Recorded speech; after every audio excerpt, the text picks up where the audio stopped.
Hello, everyone. Welcome back to another episode of LMScast. I'm Joshua Millage, and I'm joined today with the very dapper Christopher Badgett, less of the mountain man Christopher Badgett, and more of the suave, debonair sort of. Is that a suit, Chris? It's just a suit jacket and a Uh, Western shirt. I actually have three of these. It's one of the things I do to mellow out on decision fatigue. Is like I wear this shirt a lot. We were just at the Infusionsoft conference. I don't know if you realized, but I had two of the same pair of jeans and two of the same shirt. there you go, man. Why Yeah. waste mental energy deciding what you're gonna wear? I think Steve Jobs did that too. Did he really? Yeah, that's his black mock turtleneck. Um, well, that's hilarious. Well, today we're gonna be talking about something kind of fun. And it's something that I've picked up on after going through tons and tons and tons of different courses, and it's how to pace a course so that you kind of leverage someone's just inherent motivation um, that comes with signing up for a course. So I remember it, in college, like the first couple weeks of class, you're the most engaged and most motivated, especially if like the teacher is bringing the heat in that sort of time frame. They're telling you how the course is going to benefit you and help you and that sort of thing. So in looking at motivation and kind of instructional design, I've picked up on a little math. I guess it's a kind of an equation or sequence called the Fibonacci sequence, which is essentially a sequence that says it's like 1, 1, 2, 3, 5. Like it's whatever the previous number is, you add it to the next number. So 1 and then another 1, and then the next number would be 2 because it's adding the previous 2. The next one would be 3, next one would be 5, next one would be 8, and so forth. And I've found that sequence, that Fibonacci sequence, is actually a really good pace to do like drip courses in a course. So a lot of people, I don't think, spend a lot of time in thinking about the cadence of their content. They spend a lot of time just thinking about the content, and that's important.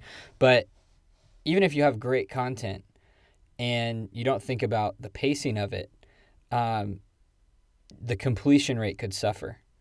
So I think that especially in the online world, when you don't have a lot of people surrounding you, you don't have that community that can help motivate you and keep you accountable, it's important to understand that people, when they make that action, that buy action or that enroll action, that initial action, that is when they're going to be the most motivated because they've kind of gotten over the hump and all the psychological whatever about the course, and they said yes. They told themselves, yes, I'm going to take this course on whatever it is. So knowing that, you want to give them a bunch of good stuff, a bunch of stuff that's really actionable, really important to whatever the course is immediately. And you can give them more in that moment than you can a week later. So I have found that using that kind of 1, 1, 2, 1, 1, 2, 3 type of methodology works with days or weeks, depending on the length of your course.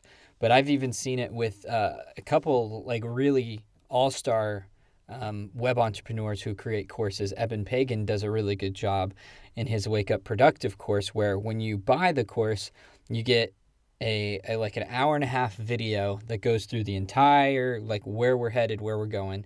Then you get the next 5 days, you have 5 fast start videos. And then after you have the 5 fast start videos, then you have 12 weeks of one video a week. Settles So, down. so it settles down quite a bit, but that's manageable. And I was motivated that first day, and I'll consume an hour and a half. And that first week, I'll go through every day. And then, I'll pace out, and I'll actually want to. I like look forward to the next video instead of like, oh man, this is just a mountain of content I got to mull through, and there's so many exercises and so many quizzes and so many like things. It's more of, wow, that was really good. I'm going to put that into action. Wow, I'm getting benefits. Oh man, the next video is going to be awesome too.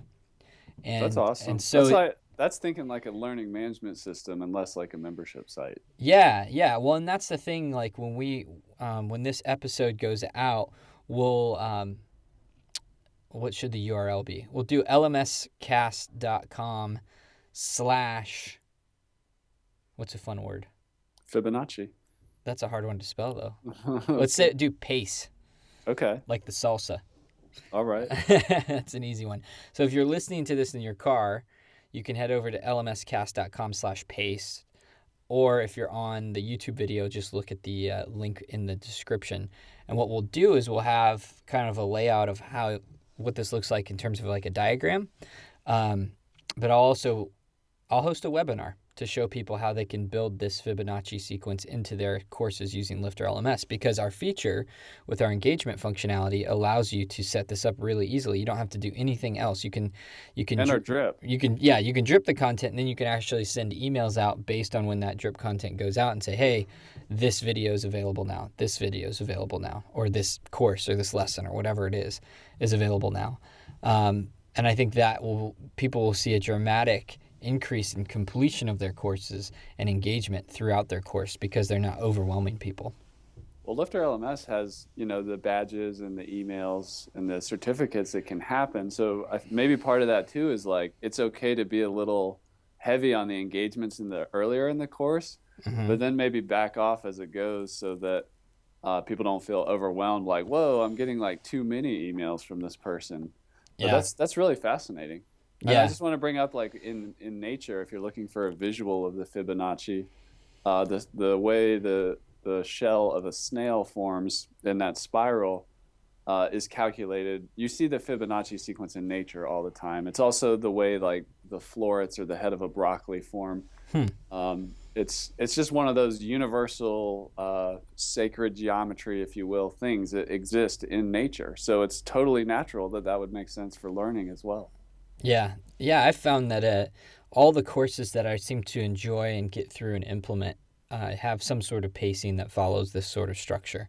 They give a lot of information on the beginning, and they give a lot, and it kind of tapers out over time, based on engagement, though. So, the cool thing is you get to reset this if someone decides to sign up for another course. It's like an email marketing. Like the Fibonacci sequence works really, really well for email marketing, where someone initially signs up, you can hit them with a few extra emails than you would later down the road. And but if they opt in for another ebook or another lead magnet or something else later down the road, then they're showing, hey, I'm raising my hand again. I really like what you're doing. I'm interested again. And you can email them a little bit more again, and then taper it back based on behavior.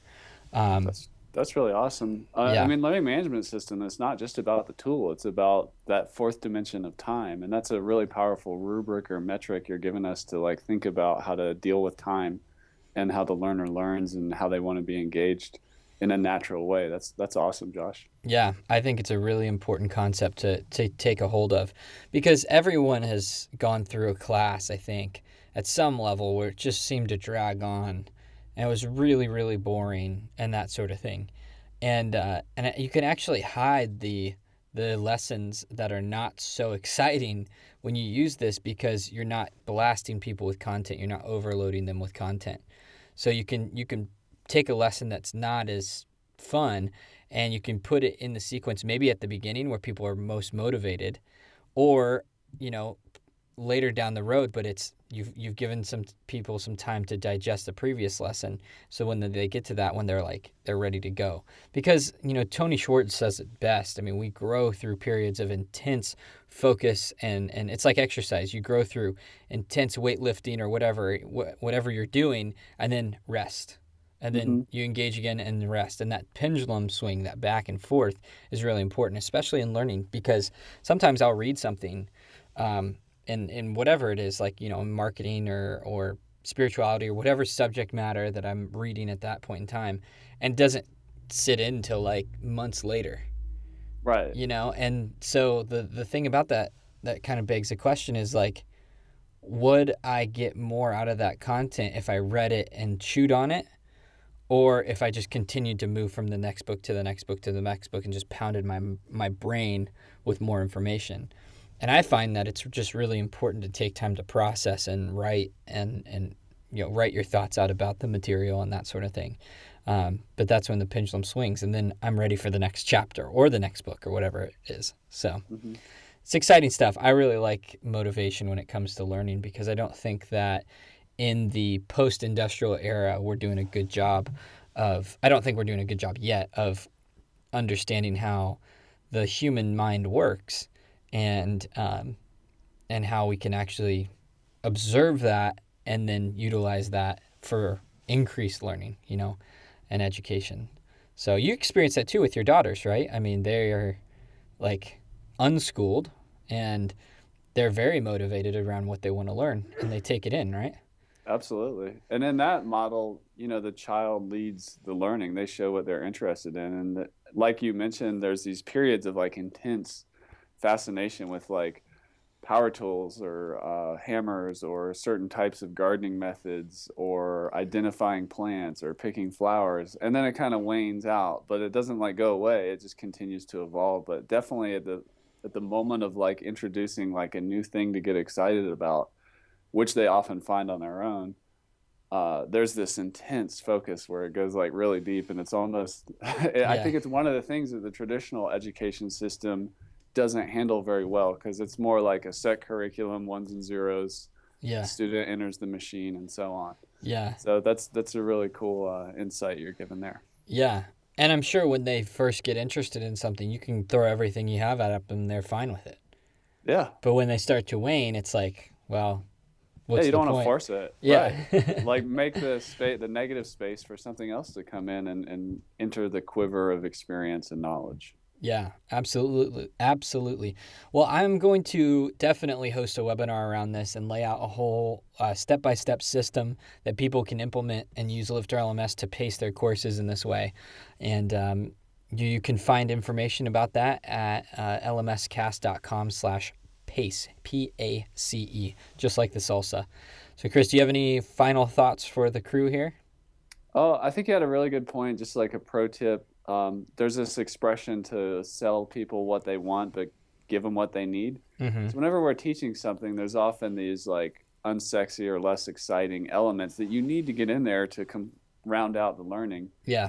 That maybe, like you're saying at the beginning, if there's a few of the more like busy work or less fun things to do, squeeze that stuff in the beginning, get it out of the way when motivation's the highest. Yeah. And if you're going to put it in later, like trickle it in a little bit at a time. Yeah, like this Wake Up Productive course I'm talking to you about. He had all these quick starts or stuff that I don't really want to do. I don't really want to sit around for 20 minutes and write everything that's jumbling on around in my head. I don't really want to prioritize the top 10 things I need to get done in the next 90 days. I don't. Right. I don't have any interest in doing that. I mean, I it's not that I don't see that it's important. But you just started the program. But I just started the program, so I'm doing it, But like you asked me a couple weeks, I'd be like, And then the consistency that I had with the cadence is off. Mm-hmm. And so and that's no good. So I really respect Eben and what he does in terms of how he paces and designs his courses. I think it's really important, very important, to do the same. So cool. Well, that's it for this episode. Until next week, we'll talk to you then.